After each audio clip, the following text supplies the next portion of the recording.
UDF നേതൃത്വം കേരളത്തിലെ സർക്കാരിൻ്റെ കാര്യക്ഷമതയില്ലായ്മയെ കൃത്യമായി വിളിച്ചോതുന്ന തരത്തിൽ, അത് പുറത്ത് കാണിക്കുന്ന തരത്തിൽ, say no drugs no crime എന്ന രീതിയിൽ ഐതിഹാസികമായൊരു സമര പരിപാടി, ഉപവാസ സമര പരിപാടി മാർച്ച് 5-ാം തീയതി നടത്താൻ ഉദ്ദേശിക്കുക. കൃത്യമായും രമേശ് ചെന്നിത്തല അടക്കമുള്ള മുതിർന്ന നേതാക്കൾ ഈ കാര്യത്തെക്കുറിച്ച് നേരത്തെ തന്നെ സൂചിപ്പിച്ചതാണ്. കേരളത്തിൽ വർദ്ധിച്ചു വരുന്ന ലഹരി മരുന്ന് വേട്ടയുമായി ബന്ധപ്പെട്ട കാര്യവും അതുമായി ബന്ധപ്പെട്ട് ഉണ്ടാകുന്ന തിക്തഫലങ്ങളും ഒക്കെ നമ്മൾ അറിഞ്ഞതാണ്.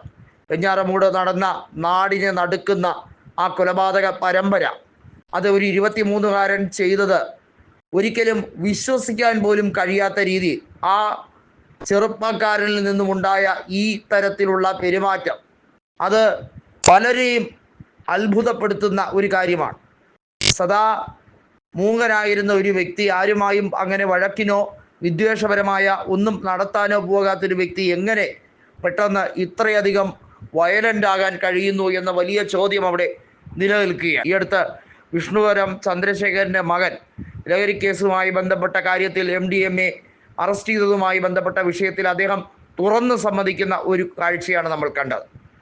PSDP നേതാവായിട്ടുള്ള അദ്ദേഹം പറഞ്ഞിരിക്കുന്നത്, തൻ്റെ മകനും ഉൾഗ്രാമങ്ങളിൽ കടന്നു വരുന്ന ഈ ലഹരി മാഫിയ സംഘങ്ങളുടെ പിടിയിൽപ്പെട്ടതിൽ താൻ ഖേദിക്കുകയാണ്, തൻ്റെ കൂടി പാകപ്പിഴയാണ് എന്ന് തുറന്ന് സമ്മതിക്കുന്ന നീക്കമാണ് സംഭവിക്കുന്നത്. ഇതിനകത്ത് പ്രത്യേക പാർട്ടിയോ പാർട്ടി നേതാക്കളുടെ മക്കളോ ഒന്നൊന്നുമില്ല. ആരെ വേണമെങ്കിലും ഏത് സമയത്തും വലവീശി പിടിക്കാവുന്ന രീതിയിലാണ് ഇത്തരത്തിലുള്ള മാഫിയ സംഘങ്ങൾ എല്ലാ മേഖലയിലും സംജാതമായിക്കൊണ്ടിരിക്കുന്നത്. ഇവർക്കെതിരെയുള്ള എന്ത് ആക്ഷനാണ് പിണറായി വിജയൻ്റെ ആഭ്യന്തര വകുപ്പ് എടുത്തിരിക്കുന്നത് എന്ന വലിയ ചോദ്യം UDFും അതുപോലെ ഈ സംസ്ഥാനത്തെ പ്രതിപക്ഷ പാർട്ടികളുമെല്ലാം ചോദിക്കുന്ന ഒരു കാര്യമാണ്. പിണറായി വിജയൻ്റെ താല്പര്യം സ്വന്തം മകളെയും അതുപോലെ എക്സാലോജി കമ്പനിയും ഒക്കെ സംരക്ഷിക്കുക, ഊരാളുങ്കൽ ലേബർ സൊസൈറ്റിയുടെ ടെൻഡറുകളെ സംരക്ഷിക്കുക, അതുമായി ബന്ധപ്പെട്ട് വരുന്ന അഴിമതി ആരോപണങ്ങളെ, അത്തരത്തിലുള്ള ഫയലുകളെ മുക്കുക, ഇതൊക്കെയാണല്ലോ എന്ന് പരിഹസിക്കുകയാണ് VD സതീശൻ.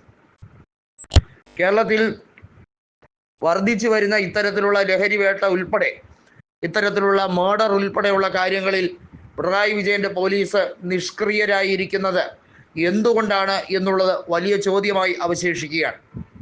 നാടിനെ നടക്കുന്ന സംഭവമുണ്ടായിട്ടും മുഖ്യമന്ത്രി ഈ വിഷയത്തെക്കുറിച്ച് ഒന്ന് പ്രതികരിക്കുക പോലും ചെയ്യാത്തത് എന്ത് അടിസ്ഥാനത്തിലാണ് എന്ന ചോദ്യം ഉയർന്നു വരികയാണ്.